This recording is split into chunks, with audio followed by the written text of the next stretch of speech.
नमस्कार दोस्तों, स्वागत है आपका स्टडी फॉर सिविल सर्विसेज में। वीडियो को पूरा देखिए। कोई भी आपका फीडबैक है, कोई सजेशन है, तुरंत वीडियो में कमेंट करके जरूर बताइए। अच्छा लगे तो वीडियो लाइक जरूर कर लीजिए और ऐसे वीडियो लगातार फ्री में पाने के लिए चैनल को तुरंत सब्सक्राइब कर लीजिए और बेल आइकन को जरूर टैप कर लीजिए ताकि आगे भी सारे वीडियो आपको मिलते रहे। यूट्यूब में फॉलो करते हैं तो प्लीज ये वाला फ्री टेलीग्राम चैनल जरूर ज्वाइन कर लीजिएगा। सारे नोटिफिकेशन, सारे अपडेट यहीं पे आते हैं, ध्यान रखिएगा। स्टडी फॉर सिविल सर्विसेज का कोई भी पेड ग्रुप अगर आपको ज्वाइन करना है तो सिर्फ 85648096960609797523860455 यही नंबर है हमारे, सिर्फ जहां पे कॉल या व्हाट्सएप कर सकते हैं। इंस्टाग्राम पे हमारा पेज जरूर फॉलो कर लीजिएगा, studyforcivil.services है। ट्विटर पे हमको जरूर फॉलो कर लीजिएगा, @studyforcivils है। सारे क्वेश्चन अटेम्प्ट करिए और स्कोर अपना तुरंत कमेंट करके बताइए। चलिए नेक्स्ट क्वेश्चन देखते हैं। यहाँ से आपसे पूछा जा रहा है ये कि हाल ही में किस देश की फीचर फिल्म आगंतुक, ठीक, ये नाम ध्यान से देखिएगा, इसको प्रसाद DI पुरस्कार मिला है। तो ये फिल्म है बांग्लादेश की, ठीक। इवेंट ये है कि अभी जो जैसे गोवा में हमारा ये international film festival of India है ना, IFFI, इसका आयोजन हुआ, तो उसमें ही एक 5 दिवसीय ये फिल्म बाजार इवेंट जो है इसको आयोजित किया गया। तो उसके अंदर यहाँ पे इस फिल्म को जो है प्रेजेंट किया गया था और इसको प्रसाद DI पुरस्कार जो है ये दिया गया। तो बी विकल्प को चुनेंगे, ध्यान रखिएगा। भारतीय राष्ट्रीय कांग्रेस के त्रिपुरी अधिवेशन में वर्ष 1939 में सुभाष चंद्र बोस को राष्ट्रीय अध्यक्ष जो चुना गया था कांग्रेस का, ये आप सबको इवेंट पता ही होगा। तो अभी पूछ रहे हैं आपसे कि त्रिपुरी जो है ये स्थित कहाँ पे है। तो देखिए, वर्तमान का जो मध्य प्रदेश है स्टेट, उसका जबलपुर जिला जो है ना, उसमें स्थित है ये त्रिपुरी। तो सी विकल्प कनेक्ट, ये हमारा करेक्ट आंसर होगा। इसमें आपको पता ही होगा कि यहाँ पे जो इलेक्ट हुए थे फिर बाद में इन्होंने रिजाइन कर दिया था, ठीक। तो ये सब इवेंट्स ध्यान रखिएगा। आगे है कि किन महीनों में रबी फसल की बुआई होती है, ठीक। तो क्रॉपिंग सीजन आप रबी के बारे में जानते हैं, जिसमें आप वीट है ना, सरसों और ये चना वगैरह जो है ये सब की बुआई रबी ये फसलों में होती है। और इसका जो टाइम पीरियड है अक्टूबर नवंबर, ये जो है करेक्ट हो जाएगा। निम्नलिखित में से किसने 1857 में अंग्रेजों से संघर्ष किया, ठीक है। तो 1857 की क्रांति के बारे में आप सबने पढ़ा होगा। अलग अलग क्षेत्रों में अलग अलग लोग इसको लीड कर रहे थे। तो मुगल सम्राट जो उस समय थे बहादुर शाह जफर, इनके बारे में आप जानते होंगे। तो उसी क्रम में चूंकि अब यहाँ पे जो बाकी विकल्प में 3 लोग के नाम दिए हैं सब बहुत बाद में आते हैं, ठीक। तो आप एलिमिनेट भी कर सकते थे। तो इसमें सी ऑप्शन शहादत खान जो है ये करेक्ट हो जाएगा। इंदौर डायनेस्टी जो थी उस टाइम पे, तो वहाँ पे महाराजा तुकोजी राव करके थे होलकर, है ना। तो उनके अंडर में ये शहादत खान थे। तो इन्होंने एक तरीके से उस रीजन में ये 1857 में अंग्रेजों के साथ जो है संघर्ष किया। भारतीय राष्ट्रीय कांग्रेस की प्रथम महिला अध्यक्षा कौन थी ये बताना है। तो देखिए, इसमें एक चीज़ ये कन्फ्यूजन हो जाती है कई बार। पहली महिला की अगर बात करें तो ये एनी बेसेंट थी, ठीक। सी विकल्प करेक्ट होगा। 1917 का जो सेशन हुआ था इसमें थी अध्यक्ष ये। और अगर पूछा जाए कभी कि पहली भारतीय महिला जो है वो कौन थी, तो ये हो जाएंगी, ठीक है, 1925 का सेशन। इसमें देखिए पश्चिम की ओर बहने वाली नदी कौन सी है, वेस्ट फ्लोइंग रिवर, तो ये है नर्मदा, ठीक। बाकी सब जो है पूर्व दिशा की ओर बहती है। गुरुत्वाकर्षण के सार्वभौमिक नियम का प्रतिपादन किसने किया, ठीक है। ग्रेविटेशन का जो सबसे यूनिवर्सल लॉ पहली बार बताया गया न्यूटन, आइजैक न्यूटन के द्वारा अराउंड 1687 के टाइम पीरियड में पहली बार इन्फॉर्मेशन ये इन्होंने पब्लिश की, ठीक है। जिसमें बताया गया कि जो मतलब पृथ्वी पे उपस्थित जो वस्तुएं हैं, है ना, एक दूसरे को अट्रैक्ट करती हैं। एक फार्मूला भी इन्होंने इस रेफरेंस में दिया था आपको, जो आपने शायद फिजिक्स में पढ़ा हो, F=G m1m2/r², ठीक। तो कुछ इसी से संबंधित ये है आपका जो ग्रेविटेशनल लॉ है, ध्यान रखेंगे। ऑप्शन ए करेक्ट है। अच्छा, फार्मूला भी ध्यान रखिए, कई बार फार्मूला भी पूछ लिया जाता है। एक प्रमुख देशभक्ति गीत है जरा याद करो कुर्बानी, ठीक है, जो स्टार्टिंग में ऐ मेरे वतन के लोगों, ठीक है, ऐसे करके है। तो इसके रचयिता यानी कि कंपोजर जो है वो कौन है ये बताना है। तो ये गाया था लता मंगेशकर जी ने। और यहाँ पे देखेंगे प्रदीप, ये जो लिखे हैं ना बी विकल्प में, ये करेक्ट हो जाएंगे। इसमें देखिए प्राथमिक वायु प्रदूषक कौन सा नहीं है, ठीक है। आप हमारी सीरीज को कंटिन्यू फॉलो करते हैं तो हमने पहले भी कई बार इसको बता रखा है, ठीक है, कि सेकेंडरी पॉल्यूटेंट का एग्जांपल इसमें हो जाएगा ओजोन, ठीक है। ये प्राइमरी पॉल्यूटेंट नहीं है, इसको चुनेंगे हम, ठीक है। बेसिक सा डिफरेंस हमने आपको पहले बता रखा है कि जो सेकेंडरी पॉल्यूटेंट्स होते हैं वो ऐसे पॉल्यूटेंट हैं जो कि लोअर एटमॉस्फेयर हमारा है वहाँ पे केमिकल रिएक्शंस के द्वारा बनते हैं, ठीक है। और प्राइमरी में यही होता है कि वो किसी डायरेक्ट सोर्स से जो है एमिट होते हैं, जैसे स्पेशली इंडस्ट्रीज हो गए, ऑटोमोबाइल व्हीकल्स है ना, स्मोक, ये सब चीज़ों से। तो ओजोन जो कि रिएक्शन होता है हमारा जो है हाइड्रोकार्बन्स और नाइट्रोजन ऑक्साइड का एटमॉस्फेयर में, उसके द्वारा फॉर्म होती है, तो ध्यान रखेंगे इसको। देखिए फूड चेन के बारे में क्वेश्चन है कि सही जो सीरीज है फूड चेन की वो हमको यहाँ पे दिए हुए विकल्पों में से चूज करना है। तो सबसे पहले घास, घास को खाने वाला टिड्डा, टिड्डे को मेढक खाएगा, मेढक को सांप और सांप को बाज। ठीक, ये करेक्ट होगा। ये फूड चेन जो भी होती है इसकी पूरी साइकिल बेसिक लेवल पे आपको ये पता होनी चाहिए। अब वायुमंडल में किस गैस का प्रतिशत जो है वो सबसे कम है, तो इन दिए हुए ऑप्शंस में देखेंगे तो क्रिप्टन इसमें जो है सबसे कम होगा। परसेंट वाइज कार्बन डाइऑक्साइड कितनी होती है जरा हमको आप कमेंट करके बताइए। ये यूपीपीएससी आयोग का काफी फेवरेट क्वेश्चन है। इसमें देखिए कौन सा युग्म जो है सही सुमेलित नहीं है। ठीक, तो ये इंडस्ट्रियल रीजन्स हैं, सैक्सोनी औद्योगिक क्षेत्र जो ऑस्ट्रेलिया लिखा है ये गलत हो जाएगा, जर्मनी इसका करेक्ट उत्तर होना चाहिए। ठीक है, जर्मनी में स्थित है। बाकी के 3 विकल्प देख लीजिए। इसमें देखिए कौन सा देश चीन के साथ सीमा साझा करता है। ठीक है, तो सबसे ज़्यादा देखेंगे तो बॉर्डरिंग जो नेशन है अलग देशों के साथ चाइना ही है। इसमें लगभग 14 देशों के साथ इसकी सीमा साझा होती है। उस क्रम में अगर देखिए तो इसमें रशिया हो जाएगा, उज्बेकिस्तान नहीं है, वियतनाम हो जाएगा, थाईलैंड भी नहीं है, ताजिकिस्तान हो जाएगा। तो 135 को चुनेंगे। इसको प्लीज़ एक बार मैप में आप देख लीजिएगा, एटलस में, आपको वहाँ से ज़्यादा क्लियर हो जाएगा ये। लेकिन नॉर्थ ईस्ट के जो स्टेट्स हैं उनकी कुछ कैपिटल्स के नाम लिखे हैं और उत्तर से दक्षिण तक इनका जो सही क्रम हमको बताना है। ठीक, तो अगर आप इसमें एक ये पकड़ लें कि आइजोल जो है आपका मिजोरम की कैपिटल है। ठीक है, तो सबसे नीचे दक्षिण में यही होगा, तो यही देख लीजिए सबसे दक्षिण में 2 नंबर कहाँ आ रहा है, बी विकल्प में, तो बस ये आपका जो है उत्तर हो जाएगा। ठीक, बाकी फिर भी देख लीजिएगा इसको, ये सिक्किम हो जाएगा। ठीक है, मेघालय, फिर ये मणिपुर और इस तरीके से है ना, ये क्रम हो जाएगा। तो मैप में इन सबको देखना जरूरी है, इसीलिए प्लीज देख लीजिएगा। बुग्याल घास के मैदान किस क्षेत्र में पाए जाते हैं, यहाँ पे ये देखना है। ठीक है, तो हिमालय के रीजन में आप देखेंगे जो सेंट्रल हिमालयन मान लीजिए उत्तराखंड का ये रीजन जो है, तो इसमें लगभग 3.5 से 4,000 मीटर की ऊंचाई पे, ठीक है, ऐसे जो आपको ये ग्रासलैंड्स मिलते हैं। तो यहाँ पे विकल्प वी को चुनेंगे हम। उत्तर प्रदेश राज्य में परीक्षा बांध जो है किस नदी पर बनाया गया है। ठीक है, तो ये कहाँ पे है, बेतवा नदी पे, झांसी में।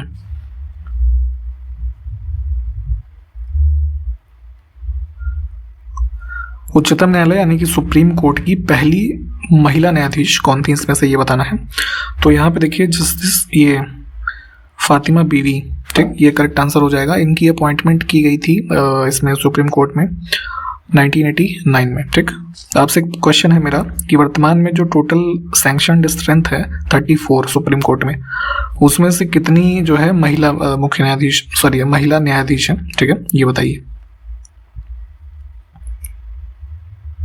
इसमें देखिए कौन सा सुमेलित नहीं है ये बताना है।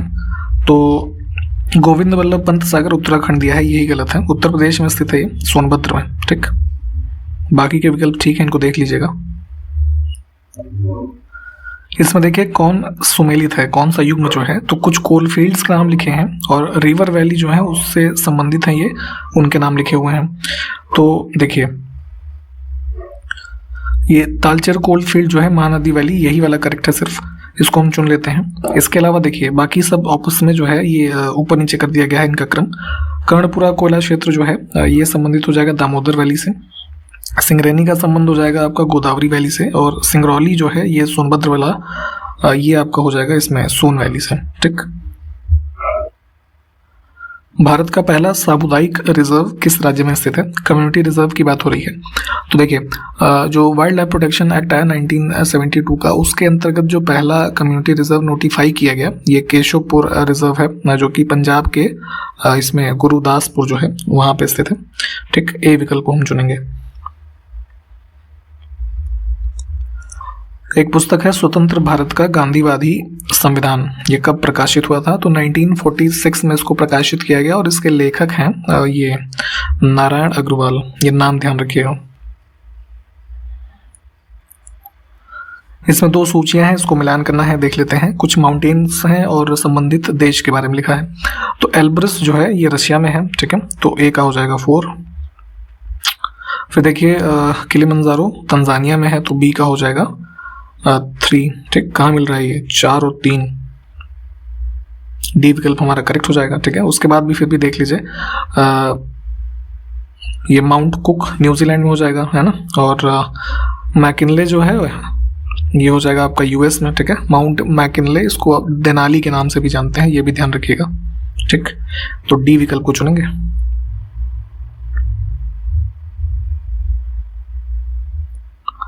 किस देश की स्टेफनी फ्रापार्ट पुरुषों के फीफा विश्व कप में अंपायरिंग करने वाली पहली महिला बनी है, ठीक है। तो अभी जो है ये इवेंट चर्चा में रहा था, हालांकि फीफा से संबंधित अभी कंक्लूड होने के बाद सारे फैक्ट जो है एक बार अच्छे से देखिएगा।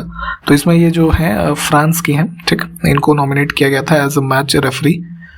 ऑप्शन सी को चुनेंगे। हाल ही में कतर एनर्जी ने किस देश के साथ दुनिया की होना चाहिए यहाँ पे दुनिया की सबसे लंबी गैस आपूर्ति डील, जो कि लगभग 27 वर्षों की है, इस पर हस्ताक्षर किया है, ठीक। तो कतर एनर्जी ने जो है डील की है चाइना के साथ। बी विकल्प को चुनेंगे। इसमें टारगेट इनका ये है कि प्रतिवर्ष लगभग जो है ये 4 मिलियन के करीब जो है मिलियन टन है ना LNG जो है इसकी सप्लाई की जाएगी चाइना को, ठीक। तो ध्यान रखिएगा, इंपॉर्टेंट इवेंट है। देश का पहला नाइट स्काई अभ्यारण्य कहाँ पर स्थापित किया जा रहा है, ठीक। तो ये जो है इसमें हानले एक जगह है लद्दाख में, यहाँ पे स्टैब्लिश किया जा रहा है इसके द्वारा CSIR के द्वारा, ठीक। इसको ध्यान रखिएगा। 22 नवंबर 2022 को 9वीं भारत यूरोपीय संघ विदेश नीति सुरक्षा परामर्श कहाँ पर आयोजित किया गया, ठीक। तो ये देख लीजिएगा, 9th एडिशन है India European union foreign policy security consultations, हुआ है ये न्यू दिल्ली में। और डेट भी ध्यान रख सकते हैं 22 नवंबर को, ठीक। इस पे जो है साइबर सिक्योरिटी, काउंटर टेररिज्म और इस तरीके की जो चीजें हैं मेजर फोकस रही इसमें। हाल ही में किसे economic times inspiring leaders award 2022 से सम्मानित किया गया। तो इकोनॉमिक टाइम्स समूह के बारे में आप जानते होंगे। तो ये अवार्ड दिया गया है अभी न्यू दिल्ली में AP श्रीधर को, ठीक है। ये जो है एक म्यूजियम मेकर है, ठीक। ये ध्यान रखिएगा। अगला देखिए, विश्व युवा मुक्केबाजी चैंपियनशिप 2022 जो अभी स्पेन में हुआ, तो उसमें भारत ने कुल 4 स्वर्ण पदक जीते, 3 रजत और 4 कांस्य, ठीक है। तो टोटल 11 पदक जीते। तो इनके साथ जो है प्रतियोगिता में किस स्थान पर भारत रहा, तो इंडिया था 2nd पोजीशन पे, ठीक। हालांकि पहली पोजीशन पे इसमें था उज्बेकिस्तान, उसको 10 मेडल ही मिले थे, लेकिन उसकी जो गोल्ड मेडल की संख्या है वो 5 थी, ठीक। तो इस वजह से फर्स्ट पे रहा।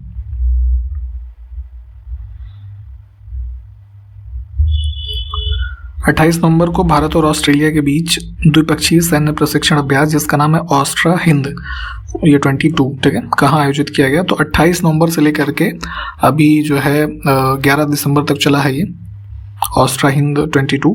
तो इसमें जो है ये ऑर्गेनाइज हुआ राजस्थान के अंदर जो थार डेजर्ट है, ठीक है, वहाँ पे ये महाजन फील्ड फायरिंग रेंज जो है उसमें, ठीक। तो ध्यान रखिएगा, इसमें ऑस्ट्रा हिंद में कौन सा देश शामिल है, ऑस्ट्रेलिया और भारत। 29 नवंबर 2022 को सशस्त्र सेना झंडा दिवस निगमित सामाजिक दायित्व कॉन्क्लेव, जो CSR होता है, कॉर्पोरेट सोशल रिस्पॉन्सिबिलिटी, तो इसके संबंध में एक कॉन्क्लेव आयोजित हुआ, armed forces flag day corporate social responsibility conclave. 29 नवंबर को ये हुआ था जो है दिल्ली में।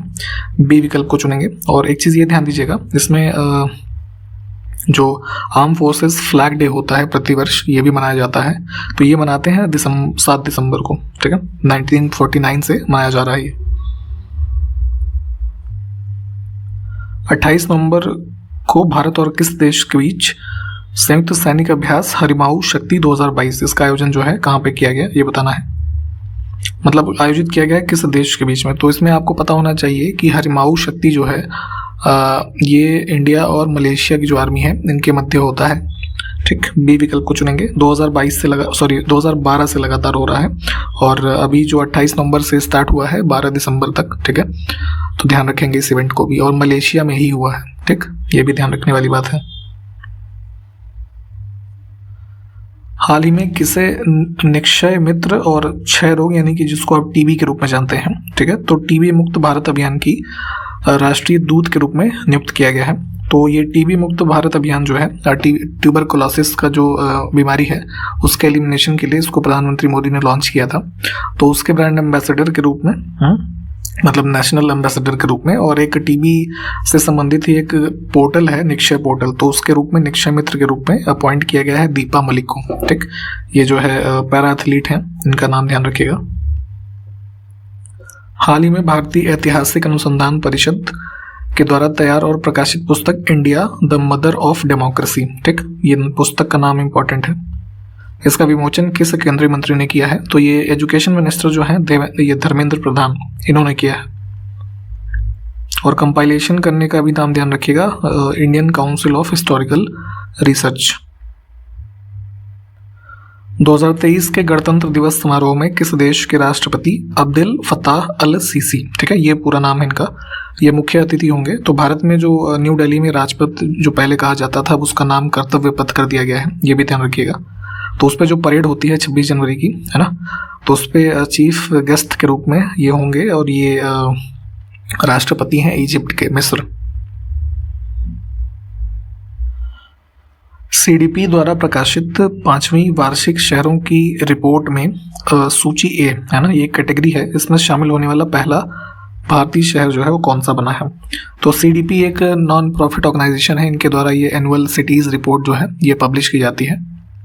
तो इसमें ए लिस्ट में जो है मुंबई शामिल हुआ है। ठीक, थोड़ा डिटेल में इसके बारे में पढ़ लीजिएगा। क्लाइमेट चेंज से संबंधित ये एक तरीके की जो है रिपोर्ट होती है।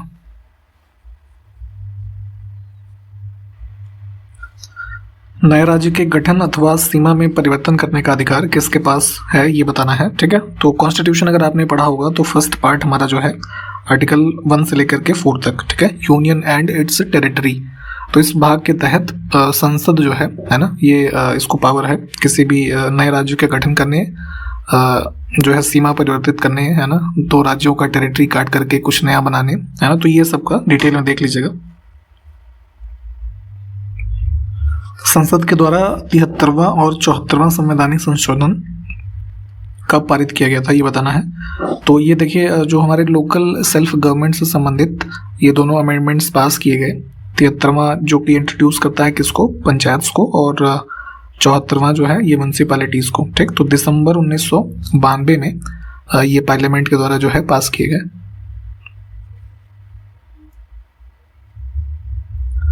इसमें से कौन सा जंतु तालाब के पारितंत्र में एक से अधिक पोषण स्तरों का निर्माण करता है? ठीक है, तो इकोसिस्टम जब आप पढ़ते हैं, पूर्ण इकोसिस्टम, ठीक, तो इसमें क्या होता है कि जैसे अगर प्राइमरी हम कंज्यूमर्स की बात करें तो ये हमारे क्या होते हैं, जैसे फाइटो प्लैंक्टन्स वगैरह हो जाएंगे। ठीक है, तो उसको कंज्यूम करने वाले जो होते हैं फिश और ये जू प्लैंक्टन्स वगैरह। ठीक है, तो प्राइमरी कंज्यूमर ये हुए। उसके बाद क्या होता है कि जैसे मछलियाँ ही अन्य ट्रॉफिक लेवल पे जा करके स्मॉल फिशेस को भी जो है खा सकती हैं। ठीक, तो इसलिए अगर इनको हम देखेंगे तो ये एक से अधिक जो पोषक, ये हमारे पोषण स्तर है ना, उनका निर्माण करती हैं। ठीक, तो डिटेल में भी इनको देख लीजिएगा आप। नई दिल्ली में स्थित अक्षरधाम मंदिर किस देवता का मंदिर है? ठीक है, तो दिल्ली में देखेंगे ये अक्षरधाम मंदिर काफ़ी एक पॉपुलर टूरिस्ट अट्रैक्शन वाला प्लेस है। तो स्वामी नारायण जो है ना, इनको एक तरीके से भगवान माना जाता है यहाँ पे। तो इनकी थोड़ी हिस्ट्री आप जो है पढ़ करके देखिएगा। गुजरात में भी अक्षरधाम मंदिर है। नेक्स्ट है न्यूक्लियर सप्लायर ग्रुप की स्थापना किस वर्ष में हुई थी? ठीक, तो ये जो है मई 1974 में हुआ था। ये विकल्प को चुनेंगे। आप जरा ये बताइए, इंडिया क्या इसका सदस्य है या नहीं है? राष्ट्रीय ग्रामीण स्वास्थ्य मिशन की शुरुआत कब हुई थी? ठीक, नेशनल रूरल हेल्थ मिशन की बात हो रही है। तो इसको लॉन्च किया गया था वर्ष 2005 में, 12 अप्रैल करेक्ट हो जाएगा। मनमोहन सिंह प्राइम मिनिस्टर थे उसमें, उन्होंने इसको लॉन्च किया था। और ऑब्जेक्टिव यही था कि मतलब जो हमारे रूरल एरियाज हैं उसमें क्वालिटी हेल्थ केयर मिले, है ना, एक्सेसिबल हो, अफोर्डेबल हो। कृत्रिम हीरे के रूप में किसे जाना जाता है, ये बताना है। तो डायमंड जैसे ओरिजिनल होता है तो उसी के लुक लाइक जैसे जो डायमंड्स कह लीजिए मैन मेड कंस्ट्रक्शन किए जाते हैं, तो उसी का एक ग्रुप होता है सिलिकॉन कार्बाइड। ठीक, इन दिए हुए ऑप्शंस में से इसको चुनेंगे हम।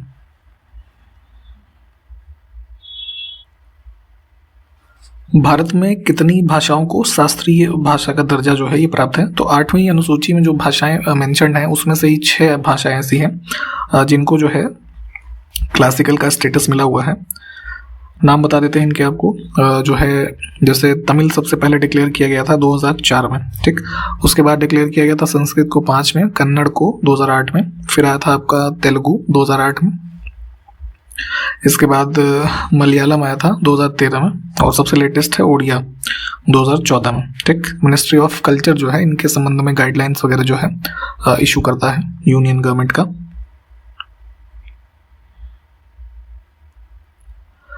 सियर उल मुतखरीन है ना, एक ये पुस्तक है, इसके रचनाकार कौन है?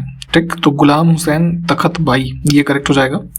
बंगाल में जो देखेंगे मुस्लिम रूल चल रहा था, तो बैटल ऑफ प्लासी जो होता है उस टाइम पीरियड में पुस्तक लिखी गई, तो वही मतलब जो मुस्लिम रूल के फॉल के टाइम पीरियड है ना, उनके संबंध में कुछ जो इवेंट्स हैं है ना, उससे संबंधित है, ये ध्यान रखिएगा। निम्न में से किस राज्य में जैव विविधता संरक्षित खेजपुरी झील स्थित है? ठीक, बायोडाइवर्सिटी प्रोटेक्टेड साइट है खेजपुरी लेक, ये है आपका नॉर्थ ईस्ट के सिक्किम में। सी विकल्प को चुनेंगे। ठीक है, तो यहाँ तक रखेंगे हमारी इस वीडियो में। सारे क्वेश्चंस आप देख लीजिए, जो पूछे गए होंगे उनको कमेंट करके बताइएगा, और जो भी मैप से रिलेटेड या और इम्पोर्टेंट क्वेश्चंस हमने देखे हैं उसको अपने नोट्स में से या सर्च करके पढ़ लीजिएगा। ठीक है, और आगे मिलते हैं नेक्स्ट वीडियो में, तब तक के लिए नमस्कार, जय हिंद।